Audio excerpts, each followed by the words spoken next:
मैं कहानी की शुरुआत में खड़ा हूँ इस अनिवार्य अंत को रोकने के लिए। जुबिन की दुनिया में प्रवेश करने से पहले मैं सिर्फ एक मनोरंजन जगत के किनारे का 18वीं श्रेणी की छोटी अभिनेत्री थी, जिसने किस्मत से चिंगलिंग यिमंग की मुख्य अभिनेत्री का स्क्रिप्ट प्राप्त किया। उस समय केवल यह माना गया कि सोंग यिमंग एक दुखद पत्नी है जो एक नाटकीय कहानी में है, जिसे नान हेंग ने नायकों की तरह बचाकर उसकी आत्मा को बांध लिया, विवाह अनुबंध को तोड़ दिया और मजबूरन उसे शादी करनी पड़ी। अंत में बंधक बनकर दुखद स्थिति में पहुंच गई। कौन जानता था कि एक दुर्घटना मुझे इस स्क्रिप्ट की दुनिया में ले जाएगी। भाग्य को बदलने के लिए मैंने कहानी की बेड़ियों से मुक्त होने की कोशिश की, लेकिन जब भी मैं कहानी और पुरुष सहायक चरित्र चुगुई होंग की शादी को बदलने की कोशिश करती तो मैं अंतहीन मृत्यु के चक्र में फंस जाती। महल में जबरन प्रवेश की घटना, जानलेवा पानी में गिरने की मुलाकात, अनियंत्रित होंठों का मिलना।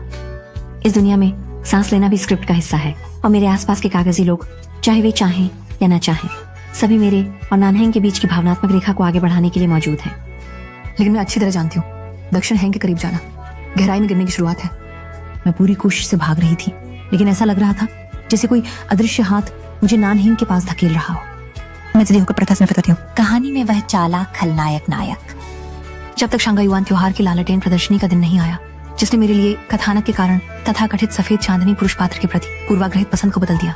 संकट को दूर करने के लिए और अपने जीवन रक्षक ली शिलियो और भावुक पुरुष पात्र चुगुई होंग के साथ मिलकर मैंने नान हेंग की हत्या की एक बेहतरीन योजना बनाई।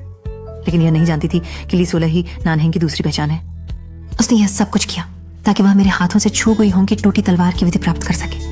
जब मैंने नान हेंग को ब्लू लोटस हाउस की ओर आकर्षित किया तो देखा कि चू गुई होंग 16 का पीछा करते हुए आ रहा था। अब मैंने गी होंग के स्वभाव को स्पष्ट रूप से देखा। ये तो बस मृत तृष्णा है। उसने तलवार उठाकर ली 16 का पीछा किया। इसने मेरी उम्मीदों को पूरी तरह से तोड़ दिया।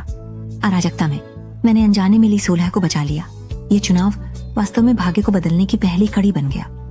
मुझे अच्छी तरह से पता है, अगर नान हेंग जीवित रहता है तो शांघाई युआन शहर की आपदा घटित होगी। वो सिंजी रूफन द चाओदाओ छू की हूं, उसे सेना भेजकर मदद करने की विनती की, मगर इसके बदले उसे ली 16 का पीछा करने की जिद मिली। उसकी दृढ़ नजरों को देखते हुए निराशा की लहरें मेरे सीने में उमड़ पड़ी। मैं अकेले ही गिरने वाले तोरण की ओर दौड़ा और कमजोर आवाज में लोगों को हटने के लिए पुकारने की कोशिश की, लेकिन कहानी का पहिया अभी बेरहमी से घूम रहा है। पहलों के ढहने के क्षण में मैंने पूरी ताकत से बच्चे को धक्का दिया, लेकिन खुद को संकट में डाल दिया। खतरे की घड़ी में ली 16 रात के उल्लू की तरह आकाश में आया। न केवल मेरी जान बचाई, बल्कि पहले से तय त्रासदी की जंजीर को भी तोड़ दिया। इस लिखी गई कहानी की दुनिया में हर व्यक्ति की खुशी और दुख ऐसे हैं जैसे कठपुतली का प्रदर्शन। परंतु जब ली शिलियो ने मुझे बचाया, उस क्षण मैंने मानो भाग्य की डोर टूटने की आवाज सुनी।